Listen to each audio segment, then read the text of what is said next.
Good morning, good Chodesh, and happy Hanukkah. Welcome to BJC Halacha A number 1716, a halacha that keeps the Yetzer Hara away. We're continuing with the laws of Hanukkah. We'll do the laws of Hanukkah today and tomorrow, and then we'll go back to our original subject. But today's halacha is a fascinating halacha. On Shabbos of Hanukkah, we take out two Sifrei Torah, two Torah scrolls from the Ark. From the first one, we read the weekly portion. And from the second one, the passage corresponding to that day of Hanukkah is read for Maftir, the final Aliyah. And the passage of Rani v'Simchi, sing and be glad from Zechariah, is read for the Haftarah, meaning that's the appropriate Haftarah for Hanukkah.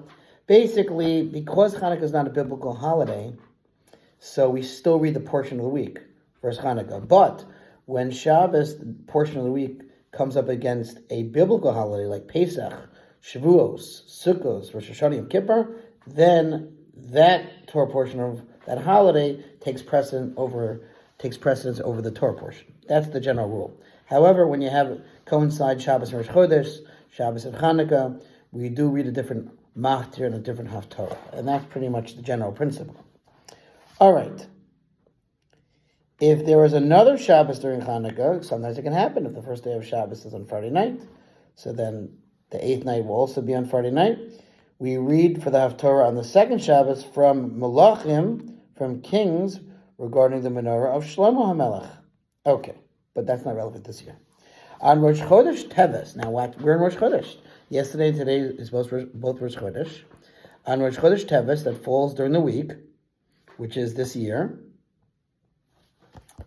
which is interesting because Hanukkah is one of the only holidays that goes into two different Jewish months, right? The 8 days of Hanukkah begin on the 25th of Kislev, thus the first day of the next month, Rosh Chodesh Teves, always falls on one of the days of Hanukkah, as the footnote explains.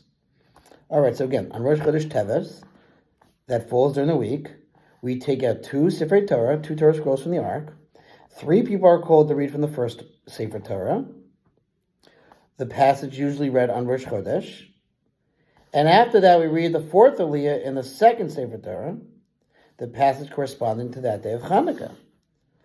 The reason for this order, meaning the reason we do Rosh Chodesh first and then Hanukkah, is since Rosh Chodesh is more frequent than Hanukkah, and it is our established rule that Tader Sheino Tader Kodem, when faced with two mitzvahs, one that applies more frequently and the other less frequently, the one that applies more frequently is first.